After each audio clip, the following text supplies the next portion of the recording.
Hello बच्चों, work power energy के class number 3 में आपको वेलकम करता हूं। आज हम लोग स्टार्ट करेंगे पोटेंशियल एनर्जी से। क्या होता है potential energy? Energy stored in a body और a system by virtue of its position is called potential energy. अब अगर हम पोटेंशियल एनर्जी को समझना चाहते हैं तो सपोज कि एक चेयर है और चेयर के ऊपर तुम्हारा जो फिजिक्स टीचर है वो बैठा हुआ है। अगर वो ठीक बैठने वाला हो, इस तरह से वो बैठ रहा है और तुम इस चेयर को यहाँ से हटा दो तो वो तो गिर जाएगा। तो वो क्यों गिर गया?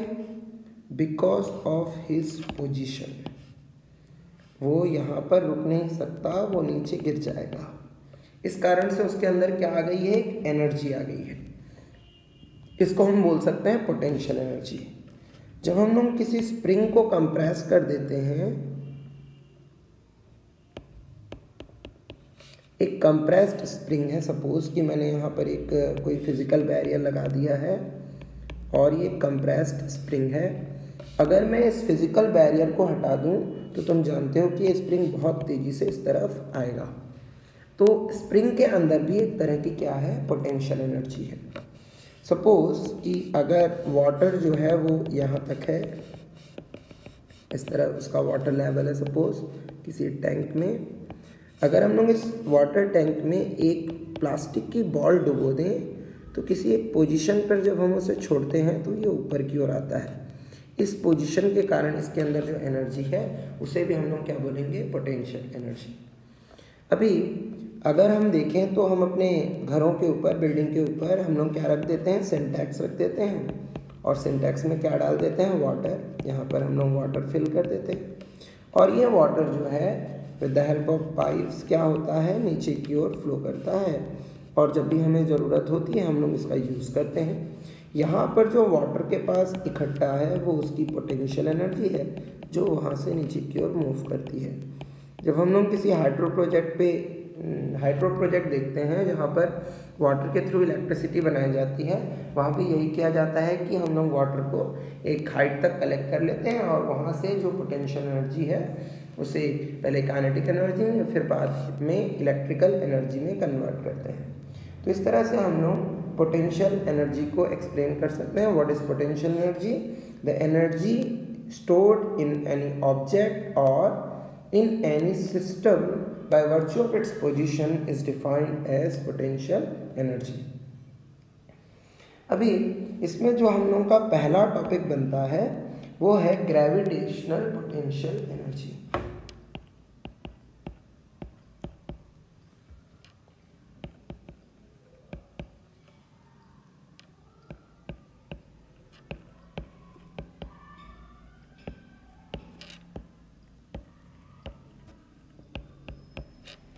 देन डिस्कस करते हैं what is gravitational potential energy.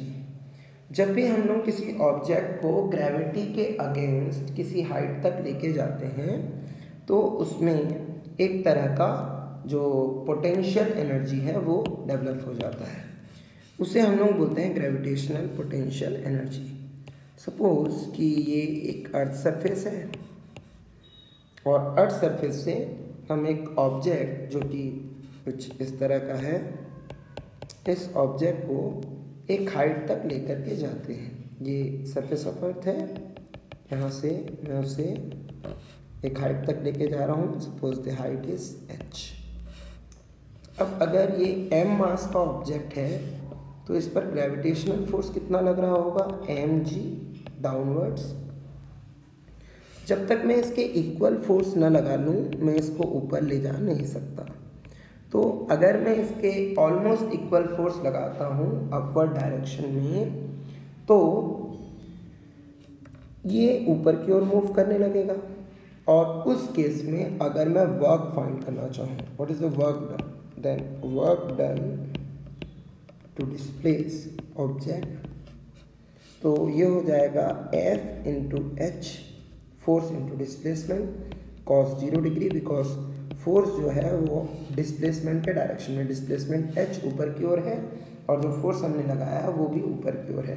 तो फोर्स मल्टीप्लाइड बाय डिस्प्लेसमेंट होगा, because force F must be equals to mg, hence work done W is equals to हो जाएगा mg into H, cos zero की value कितनी होगी 1, because the potential energy is equals to work done against the gravitational force। हम ये भी पढ़े हैं conservation of energy, energy neither been created nor been destroyed, can only convert from one form to another। Here what you do in the form of work is stored in the form of gravitational potential energy। Hence हम यहाँ से लिख सकते हैं U must be equals to mgh। बेटा gravitational potential energy U mgh के equal होगा।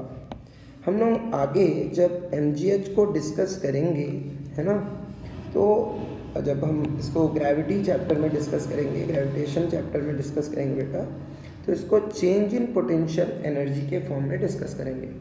वहाँ पर जब ग्रेविटेशन में हम पढ़ते हैं तो जो ग्रेविटेशनल पोटेंशियल एनर्जी होता है -G(m)m/r होता है, वह m is the mass of earth and m is the mass of object and r is the distance of object from the center of earth है। तो उस समय हम लोग इसको डिटेल में डिस्कस करेंगे कि ये क्या होता है ना। बट अगर हम इस u की बात करें तो ये पोटेंशियल एनर्जी उस ऑब्जेक्ट का है जिसके अर्थ के जो सरफेस के रेस्पेक्टिव जिसकी हाइट जो है वो h है, और हमने ये कंसीडर किया है कि eight the surface of earth gravitational potential energy must be zero, है ना। अगर हम देखें, हम ये ले लेते हैं कि जो सरफेस ऑफ अर्थ है इस पर जो पोटेंशियल एनर्जी है वो ज़ीरो है, तो उस केस में m मास ऑब्जेक्ट जिसकी अर्थ सरफेस से हाइट जो है वो कितनी है h है, उसकी पोटेंशियल एनर्जी mgh के इक्वल होती है। ठीक है, इसको इस तरह भी ले सकते हैं कि अगर सरफेस ऑफ अर्थ से यूँ ऐसे ले लेते हैं, दो पोजीशन ले लेते हैं हम, एक पोजीशन जिसकी हाइट कितनी है h1 और दूसरा पोजीशन में ले रहा हूँ इसकी हाइट कितनी है h2। इन दोनों पोजीशन को अगर हम वेरी कराते हैं किसी m मास ऑब्जेक्ट को, यहाँ से हम लोग ले जाते हैं यहाँ, और इन दोनों के बीच का difference h1 minus h2 is equals to h। तो यहाँ की अगर पोटेंशियल एनर्जी u1 है और यहाँ की u2, hints change in potential energy होगा u2 minus u1 which is also equals to mgh, which is also equals to mgh। तो इसका मतलब mgh change in gravitational potential energy होता है। ठीक है बेटा, मेरे ख्याल से तुम लोग इसको समझ गए होंगे। अब आगे हम लोग डिस्कस करते हैं, वेरी वेरी इम्पॉर्टेंट टॉपिक है एक, उस टॉपिक को डिस्कस करेंगे। टॉपिक क्या है पढ़ते हैं। टॉपिक है conservative and non conservative forces.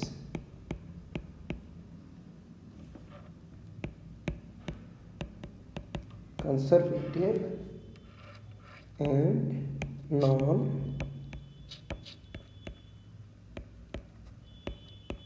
Conservative force. तो conservative and non conservative force हम किन्हें कहते हैं डिस्कस करेंगे। वेरी वेरी इम्पोर्टेंट टॉपिक है ना, तो इसको अच्छे से केयर करेंगे, है ना। ऐसा फोर्स जिसके अगेंस्ट वर्क डन पाथ से इंडिपेंडेंट होता है ना। If work done against any force is independent from its path, then उसको हम लोग बोलते क्या हैं, कंजर्वेटिव फोर्स। जैसे कि इसको समझने के लिए सपोज कि एक बिल्डिंग है इस तरह की, इसके कई फ्लोर हो सकते हैं, सपोज यूँ, है ना। अब यहाँ पर सपोज कि तुम खड़े हुए हो यूँ यहाँ पर, ठीक है। और यहाँ से तुम इस साइड से क्या कर रहे हो, जंप कर रहे हो। तो भाई ऐसा करना मत, बट एग्जांपल के लिए समझाने के लिए बता रहे हैं। तुम जंप कर दे रहे हो इस हाइट से, है ना। Suppose the height is capital H, है ना। अब बताओ हाइट से तुम ऊपर से नीचे गिर रहे हो, है ना, तो जो भी इम्पैक्ट आएगा, जो भी इफेक्ट आएगा, क्या वो इस बात पर डिपेंड करेगा कि तुम हाइट पर किस तरह से गए हो। तुम लिफ्ट से चढ़ के गए हो, सीढ़ियों से चढ़ के गए हो, या तुम्हें उठा के ज़बरदस्ती ले जाया गया है ना, या तुम्हें हेलीकॉप्टर से वहाँ पर ड्रॉप किया गया है। क्या इस बात पर डिपेंड करेगा कि यहाँ पोटेंशियल एनर्जी कितना है, which is mgh, if your mass is m then, है ना। जो पोटेंशियल एनर्जी स्टोर्ड है इज इंडिपेंडेंट फ्रॉम पाथ। चाहे तुम लिफ्ट में गए हो, या सीढ़ी से चढ़ के गए हो, या तुम्हें वहाँ ले जाया गया है, या तुम किसी एयरक्राफ्ट से वहाँ पर उतरे हो, इन एनी केस जो पोटेंशियल एनर्जी है वो उतनी होगी। Potential energy is work done against gravitational force is independent from path. Hence, we can conclude that gravitational force is a conservative force. But अगर हम किसी अर्थ सरफेस पर हैं, सपोज ये अर्थ सरफेस है ना, और तुम यहाँ पर एक पॉइंट A पर हो और तुम इस पॉइंट B तक आना चाहते हो, ये दो अलग अलग प्लेसेस हैं, और तुम ये पहले पाथ से ऐसे करके यूं घूम करके आए, और दूसरा पाथ ये ऐसे करके ये कुछ इस तरह से है, और तीसरा पाथ स्ट्रेट पाथ है। इन तीनों में work done against the friction क्या सेम होगा? हम जानते हैं कि ऐसा नहीं होगा। इन डिफरेंट पाथ हम लोगों को फ्रिक्शन के अगेंस्ट डिफरेंट वर्क करना पड़ेगा, because work done against the friction is not independent from path. In different path, if you move in different path from any destination to another destination, then it will depending, the work done against this force is depending along the path. Hence this force means frictional force is non-conservative in nature. तो अगर path से independent होगा work done force के against, तो उस force को non conservative, और path के डिपेंडेंट होगा तो उसको हम क्या बोलते हैं, कंजर्वेटिव फोर्स बोलते हैं। तो इस तरह से हम लोग कंजर्वेटिव और नॉन कंजर्वेटिव फोर्सेस को समझ सकते हैं। ठीक है। अब एक बड़ा ही इम्पॉर्टेंट टॉपिक डिस्कस करेंगे, हेडिंग लगी हुई है conservation of mechanical energy in freely falling bodies. अब इसे समझने के लिए हम एक ऑब्जेक्ट ले लेते हैं कुछ इस तरह का, सपोज इसका मास कितना है m, और ये सरफेस ऑफ अर्थ से, यहाँ से हम सरफेस ऑफ अर्थ ले लेते हैं इसको, है ना। यहाँ से ऑलमोस्ट कितने हाइट पर है, h हाइट पर है। यहाँ से यहाँ तक का जो हाइट है हम लोग इसको कैपिटल H ले लेते हैं, है ना। Suppose this point is A, इस पॉइंट को हम लोगों ने A कह दिया। अभी A पॉइंट से फ्रीली गिरा और पॉइंट B तक पहुंच गया। कितना हाइट तक गिरा, H। अगर वो पॉइंट B तक पहुंचा, H हाइट तक गिरा, तो बताओ ये जो रिमाइनिंग हाइट है वो कितनी होगी? It must be capital H minus small h। Point B हम लोगों ने यहाँ पे एक पॉइंट क्रिएट कर लिया, इस पॉइंट को क्या बोला, B। एक पॉइंट नीचे में हम लोग ले लेते हैं, इस पॉइंट को C ले लेते हैं, that is at the surface of earth. हमें यह प्रूफ करना है कि mechanical energy at point A, B and C, total mechanical energy at point A, B and C is exactly same. ये हम लोग को प्रूफ करना है। ठीक है।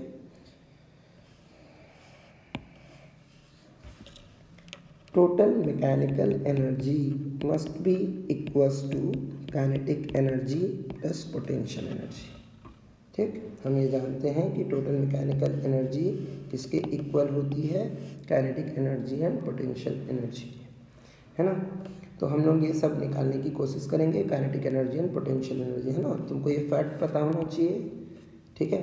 काइनेटिक एनर्जी कितनी होती है, काइनेटिक एनर्जी हमेशा होती है हाफ mv²। ठीक है। और पोटेंशियल एनर्जी कितनी होती है, ये होती है mgh के इक्वल। ठीक है। Then total energy at point A, total energy at point A find करें तो it must be kinetic energy at point A plus potential energy at point A. ठीक है।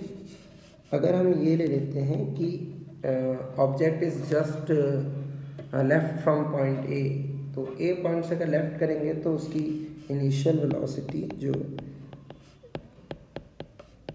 है वो कितनी होगी, 0 at A, velocity must be 0, है ना, because just left from that point, and half m into 0 square kinetic energy at point A, E K A mention कर देते हैं, क्या होगा 0।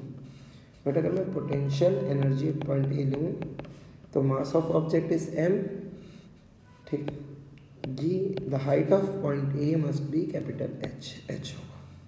Hence total energy at point A must be equals to, हम values put कर देंगे, kinetic energy कितनी है 0 और पोटेंशियल एनर्जी कितनी है mgh, वैल्यू पुट कर देते हैं बेटा,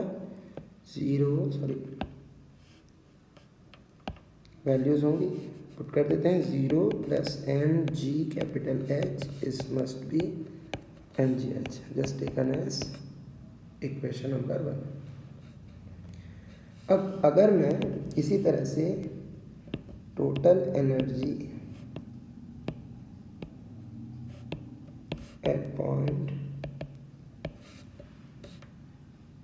बी ये कैलकुलेट करना चाहें तो ये क्या होगा, total energy at point B must be equals to kinetic energy at point B plus potential energy at point B, ऐसा होगा। काइनेटिक एनर्जी फाइंड करने के लिए हम लोगों को वेलोसिटी फाइंड करनी पड़ेगी। अब बी पॉइंट पर वेलोसिटी अगर मैं चाहूँ तो इक्वेशन ऑफ मोशन के थ्रू फाइंड कर सकता हूँ।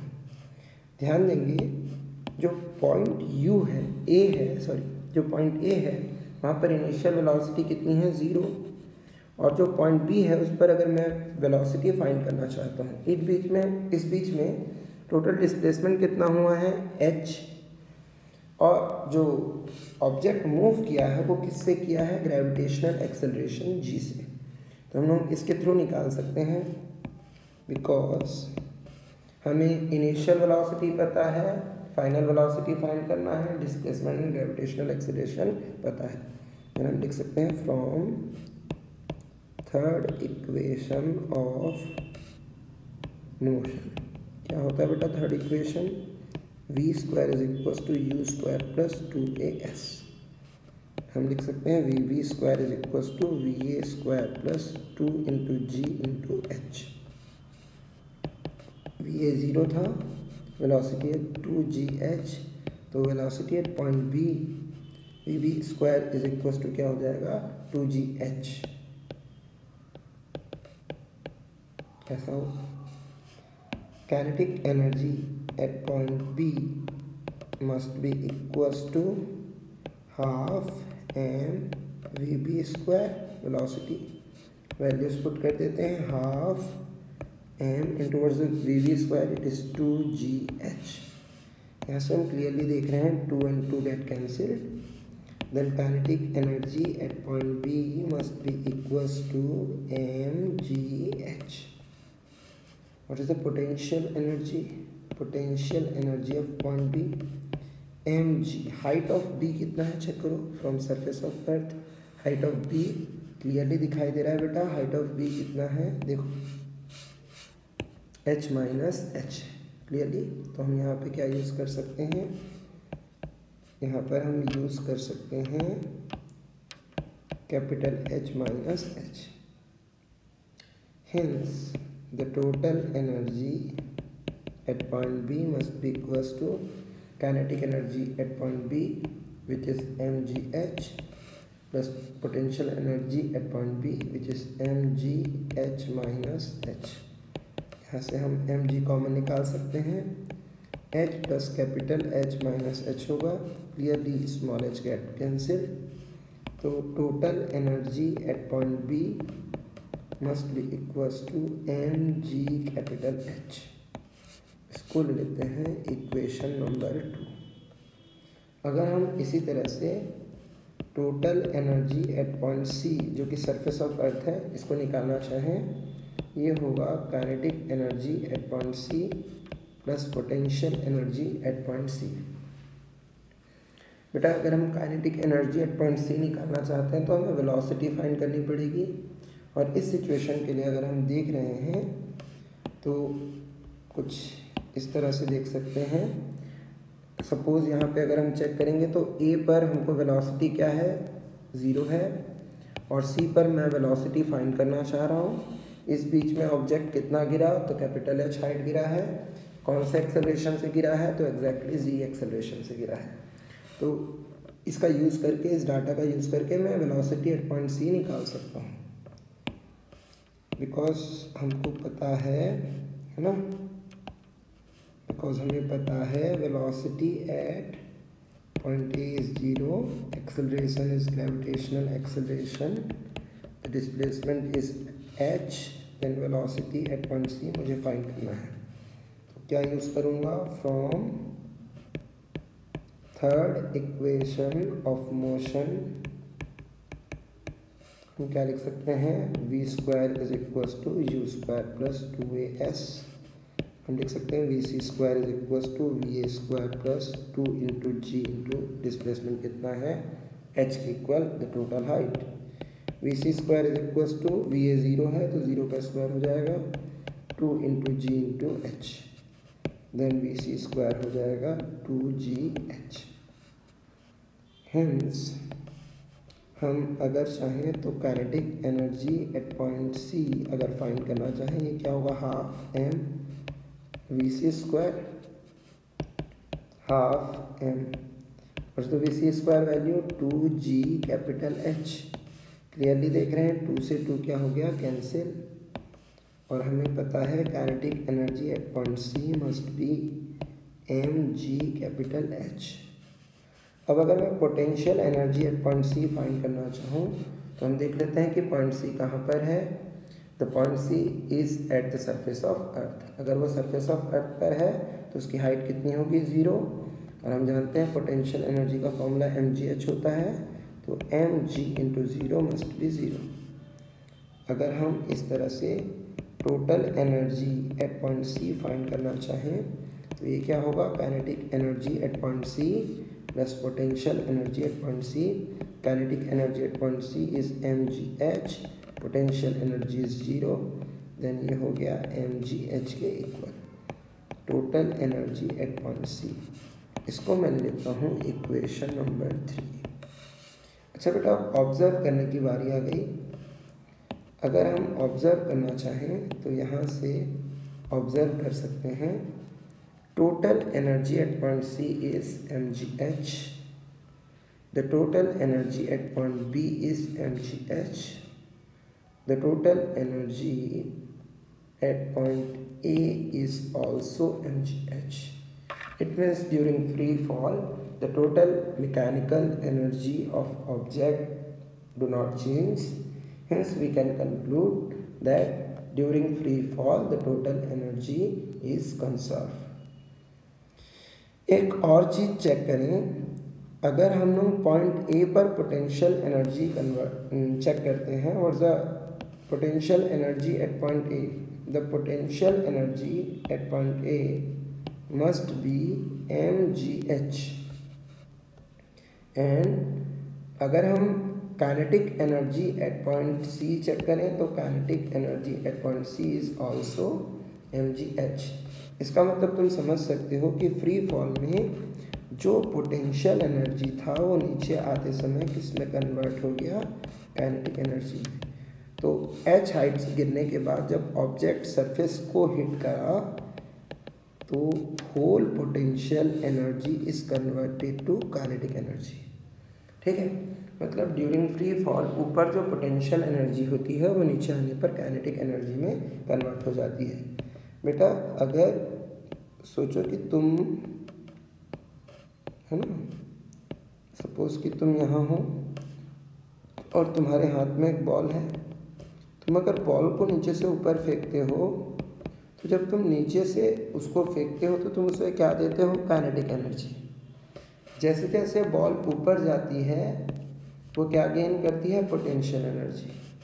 ध्यान देंगे कि यहाँ की टोटल काइनेटिक एनर्जी जो है वो यहाँ पर कन्वर्ट हो जाएगी पोटेंशियल एनर्जी में, और जब वो वापस नीचे गिरेगा तो पोटेंशियल एनर्जी वापस किस में कन्वर्ट हो जाएगा, काइनेटिक एनर्जी में।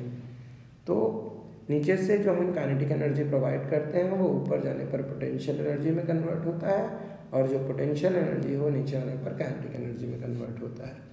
अगर हम किसी ऑब्जेक्ट को एक हाइट से यूँ इस तरफ ऐसे थ्रो कर दें तो यहाँ पर उसके पास जो भी पोटेंशियल एनर्जी है ड्यूरिंग फ्री फॉल, जब वो नीचे गिरेगा तो नीचे गिरते समय किस में कन्वर्ट कर लेगा, काइनेटिक एनर्जी में।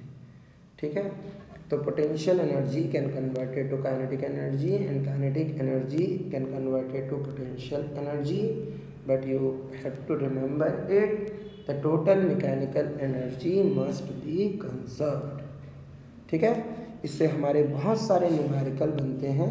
एक बहुत इम्पॉर्टेंट फैक्ट है, तुम्हें इसे याद रखना चाहिए। ठीक है, इससे हम लोग के बहुत सारे न्यूमेरिकल बहुत आसानी से बन जाते हैं। ठीक है, तो फ्री फॉल में मैकेनिकल एनर्जी कंजर्व होता है, इसे ध्यान रखेंगे। ठीक है।